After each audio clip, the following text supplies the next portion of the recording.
Hi everyone, my name is Michael Bray and I'm one of the analysts on the research team at JM Fin.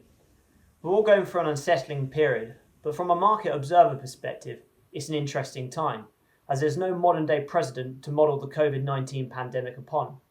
I want to provide you with a brief overview of the bullish and bearish, or positive and negative views that are guiding equity markets within the short term. Firstly, on the bulls. They say the record amount of monetary and fiscal stimulus being offered by central banks and governments globally is more than enough to support equity markets. Governments have realised that if left unabated, the pandemic could cause a 1930s-style economic depression. They have therefore opened their purse strings and pledged fiscal support across a range of initiatives, which includes state loans or credit guarantees for companies, and income subsidies for affected workers. When lockdowns do end, there is expected to be a wave of further fiscal support, which will help bolster economies. Gone are the days of austerity. Monetary-wise, the big stimulus comes from the Federal Reserve, the central bank of the United States, who has come out all guns blazing. They have slashed interest rates to near zero, pledged a range of credit facilities, and marked their first ever foray into the junk or sub-investment grade bond market. These measures have hugely increased liquidity within markets and ensure that more businesses have access to credit, which had a positive spillover effect in most financial markets and should help avoid the wave of defaults that bear investors have been counting on. The bulls believe these actions have had the implication of making the Fed the first and last buyer for most financial assets. This has put a floor to the equity market decline seen in March, with the strong recovery since then reinforcing the mantra of don't fight the Fed. The other main point of the bulls is that the global economy will recover quickly from the pandemic. They say that yes, there has been a slew of poor economic and corporate data, but this will be a temporary phenomenon. Mass distribution of antiviral drugs or vaccines will come soon, and when it does, pent-up demand will be released.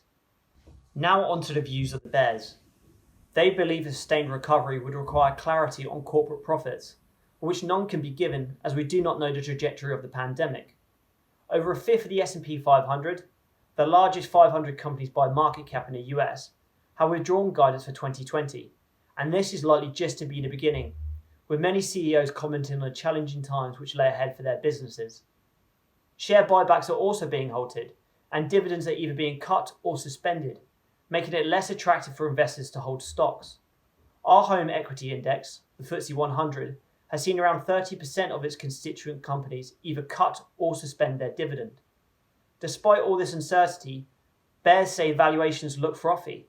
The S&P 500 has rallied around 30% from its March lows, sending price-to-earnings valuations to levels not seen since 2002, the midst of the dot-com bubble burst. Secondly, the bears believe that consumers face financial distress, which aggressive fiscal and monetary stimulus won't fully alleviate.